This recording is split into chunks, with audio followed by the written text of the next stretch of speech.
Je le disais, le 29 juillet 1991, le Mali se retrouve réuni autour d'une conférence nationale. Dans quel état était le pays à ce moment-là, politiquement, socialement, après des décennies sous la dictature de Moussa Traoré? Bonsoir, monsieur Kalilou.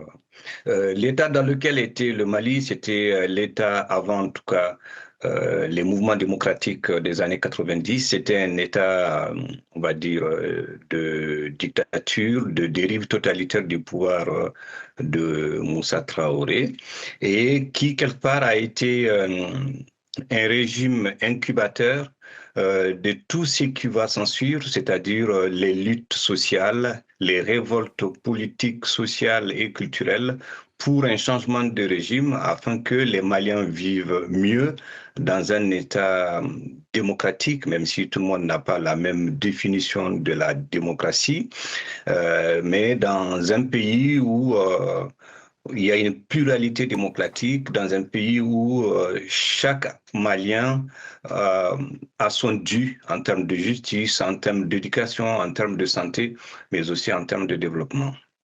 Alors, cette conférence a accouché en 15 jours, je le disais, d'une constitution, d'un code électoral, d'une charte des partis politiques. C'était une révolution juridique pour le Mali. Comment s'est-elle construite aussi vite en 15 jours? Euh, les luttes antérieures, c'est-à-dire le mouvement démocratique on connaît le summum, ça a été le 26 mars 91 où il y a eu ce qu'on appelle le Vendredi noir. Tout cela a permis de transformer les consciences collectives, je dis bien les consciences collectives maliennes, en tout cas a permis de préparer une prédisposition des acteurs politiques, syndicalistes, associatifs et j'en passe, maliens, pour anticiper sur les désaccords, sur les possibilités de construire un nouveau Mali, celui encore de la démocratie, celui encore du changement. Et c'est ce qui explique en partie cette perspicacité dans la possibilité d'aboutir en tout cas à une constitution rapidement, ce qui n'était pas le cas dans certains pays au même moment. Et Amadou Toumani Touré, qui présidait cette conférence, c'est un militaire hein, qui venait de renverser Moussa Traoré. Comment des démocrates ont-ils pu faire confiance à un putschiste pour conduire cette transition à l'époque? Vous savez, dans l'imaginaire populaire malien, Amadou Toumani Touré, alias ATT, c'est le soldat de la démocratie malienne. Donc, il avait un capital sympathique important au sein de la population malienne parce il a osé accepter la dérive du régime de Moussa Traoré. Et donc, c'est ce qui a facilité son acceptation vis-à-vis de la population, mais aussi de toutes les actions qu'il a posées en termes de réforme institutionnelle, bien évidemment. Et je tiens à rappeler l'importance de ces moments fondateurs qui font partie peut-être des mythes fondateurs du Mali, s'il y en a, au sens républicain du terme, républicain, la chose publique, si vous voulez. Et c'était ça. Amadou 30 Toumani Touré, il incarnait cet esprit de changement, cet esprit libre. Et 34 ans plus tard, le pouvoir militaire dissout les partis politiques et met fin au multipartisme né en 1991. Comment qualifiez-vous ce moment? C'est une régression ou une rupture historique? Vous savez, l'histoire, c'est comme la mousson.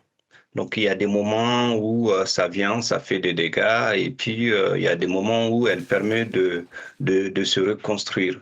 On est aujourd'hui dans ce contexte-là, qui est un contexte narco-terroriste, qui est un contexte géopolitique assez tendu, et qui en partie donne à comprendre et à voir de ce qui se passe avec le pouvoir de transition depuis, on va dire, 2020, pour être précis, 2021. Donc, c'est ce qui explique ces différentes ruptures, qu'il s'agisse de la dissolution des partis politiques ou d'autres organisations associatives à caractère politique, qui, quelque part, vient aussi diverger avec ce moment fondateur, ce moment historique des années 90 que vous avez rappelé et qui, quelque part, mérite qu'on s'y attarde un tout petit peu plus pour comprendre ces dynamiques sociopolitiques au Mali et dans la région. Et ce sera ma dernière question très rapidement. Est-ce que les pères de la démocratie malienne de 1991 ont pu commettre des erreurs qui ont rendu possible ce retour en arrière? Probablement, les historiens sauraient mieux répondre à la question, mais d'un point de vue sociologique, je dirais même objectivement, il n'y a pas un peuple qui, à travers l'histoire, à travers son passé, ne commet pas des impairs, des erreurs, si vous voulez. Mais si on fait la bascule entre ce qu'on peut qualifier d'erreur et ce qu'on peut qualifier d'effet positif à tirer pour aller de l'avant, la balance se pencherait beaucoup plus des effets positifs, des pères fondateurs de la démocratie malienne. La démocratie, évidemment, tout le monde n'est pas d'accord, je le disais au tout début, mais un pays démocratique, c'est un pays qu'on loue. Et loue, cela ne signifie pas qu'on est tous d'accord. Et c'est ça aussi la force de la démocratie, c'est-à-dire sa capacité à avoir, à laisser la place à l'ensemble des acteurs pour dire ce qu'ils pensent d'un sujet sans craindre.